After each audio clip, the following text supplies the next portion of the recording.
नमस्कार, ये आकाशवाणी शिमला है। अब आप प्रभा शर्मा से प्रादेशिक समाचार सुनिए। प्रधानमंत्री नरेंद्र मोदी ने कहा है कि आध्यात्मिक प्रार्थना नवकार महामंत्र केवल एक मंत्र नहीं है, बल्कि आस्था का केंद्र है। आज नई दिल्ली में नवकार महामंत्र दिवस पर आयोजित कार्यक्रम को संबोधित करते हुए नरेंद्र मोदी ने कहा कि इस महामंत्र का महत्व केवल आध्यात्मिक नहीं है, बल्कि ये जीवन की कुंजी है। उन्होंने कहा कि ये महामंत्र स्व से समाज और जन से जग तक की यात्रा का पथ दर्शाता है। नवकार महामंत्र कहता है, स्वयं पर विश्वास करो, स्वयं की यात्रा शुरू करो। दुश्मन बाहर नहीं है, दुश्मन भीतर है। नकारात्मक सोच, अविश्वास, वैमनस्य, स्वार्थ, यही वे शत्रु है जिन्हें जीतना ही असली विजय है। आयोजन के दौरान प्रधानमंत्री ने 108 से अधिक देशों से आए लोगों के साथ नवकार महामंत्र का जाप किया। नवकार महामंत्र जैन धर्म का सर्वाधिक पावन मंत्र है। मुख्यमंत्री सुखविंदर सिंह सुक्खू ने कहा है कि प्रदेश में हरित परिवहन को बढ़ावा देने के लिए सरकार तेजी से ईवी इंफ्रास्ट्रक्चर विकसित कर रही है। उन्होंने कहा कि इस कार्य के लिए अभी तक प्रदेश में 6 ग्रीन कॉरिडोर विकसित किए जा चुके हैं, ताकि इलेक्ट्रिक वाहनों की सुचारू आवाजाही सुनिश्चित की जा सके। मुख्यमंत्री ने कहा कि सरकार ने 402 स्थानों पर ईवी चार्जिंग स्टेशन स्थापित करने को भी मंजूरी दी है। मुख्यमंत्री ने कहा कि सरकार की इस पहल का उद्देश्य राज्य में एक मजबूत और प्रभावी ईवी चार्जिंग नेटवर्क विकसित करना है। भाजपा सांसद सुरेश कश्यप ने दावा किया है कि प्रदेश में जल्द ही और कभी भी भाजपा सरकार बन सकती है।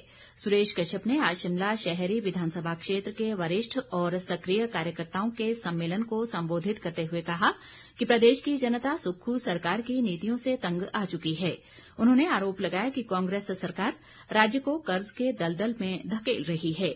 सुरेश कश्यप ने ये भी कहा कि प्रदेश में कानून व्यवस्था खत्म हो गई है और चारों ओर माफिया राज चल रहा है।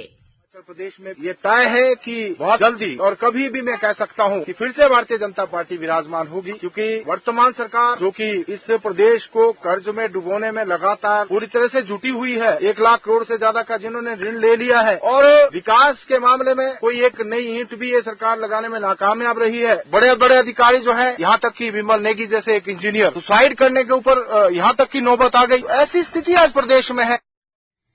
हिमाचल दिवस के अवसर पर 15 अप्रैल को राज्य स्तरीय समारोह चंबा जिला के जनजातीय क्षेत्र पांगी में आयोजित किया जाएगा। समारोह की अध्यक्षता मुख्यमंत्री सुखविंदर सिंह सुक्खू करेंगे।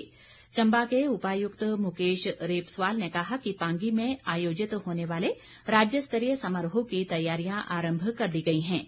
इस समारोह में राज्य के विभिन्न जिलों के नाट्य दलों द्वारा रंगारंग सांस्कृतिक कार्यक्रम भी प्रस्तुत किए जाएंगे। 15 अप्रैल का जो हिमाचल दिवस है इस वर्ष का, वो सरकार की तरफ से निर्धारित हुआ है कि पांगी में मनाया जाएगा। ये पांगी में पहला इस प्रकार का आयोजन होगा। इसको लेकर जो भी वहां पे तैयारियां हैं प्रशासनिक तौर पे उनको आरंभ कर दिया गया है। आरसी पांगी और एसडीएम पांगी इस पूरे कार्यक्रम का आयोजन अपने स्तर पे देख रहे हैं। मैं सभी चंबा वासियों को, सभी पांगी वासियों को इस चीज के लिए बधाई भी देता हूं और उन सबको इस इवेंट में आने के लिए आमंत्रित करता हूं। शिमला जिला में एकीकृत बागवानी विकास मिशन के तहत वर्ष 2025-26 के लिए 64 करोड़ 90 लाख रुपए के एक्शन प्लान को मंजूरी दी गई है। ये मंजूरी आज शिमला में जिला मिशन समिति की बैठक में दी गई। बैठक की अध्यक्षता उपायुक्त अनुपम कश्यप ने की।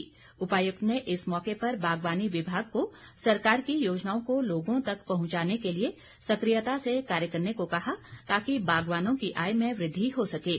उन्होंने विभाग को शोध और प्रशिक्षण कार्यों पर भी जोर देने को कहा। उपायुक्त ने कहा कि तकनीक के मौजूदा दौर में शोध से बेहतर फसल प्राप्त की जा सकती है। उन्होंने विभाग को लंबित योजनाओं को इस वर्ष में पूरा करने के भी निर्देश दिए। प्रदेश में तापमान में बढ़ोतरी जारी है और मैदानी इलाकों में गर्मी का प्रकोप बढ़ रहा है। कई क्षेत्रों में अधिकतम तापमान 30 डिग्री से अधिक दर्ज किया जा रहा है। इस बीच मौसम विभाग के अनुसार आज से हिमालयी क्षेत्र में पश्चिमी विक्षोभ सक्रिय हो रहा है। इसके प्रभाव से मौसम के करवट लेने की संभावना है। विभाग ने आज प्रदेश के अधिक ऊंचाई वाले क्षेत्रों में हल्की बर्फबारी जबकि निचले इलाकों में कहीं कहीं वर्षा की संभावना जताई है। विभाग ने इस दौरान कुछ स्थानों पर अंधड़ चलने व बिजली चमकने का येलो अलर्ट भी जारी किया है। इसी के साथ ये समाचार बुलेटिन समाप्त हुआ। हमारा अगला बुलेटिन आप सुन सकते हैं शाम 6 बजे। नमस्कार।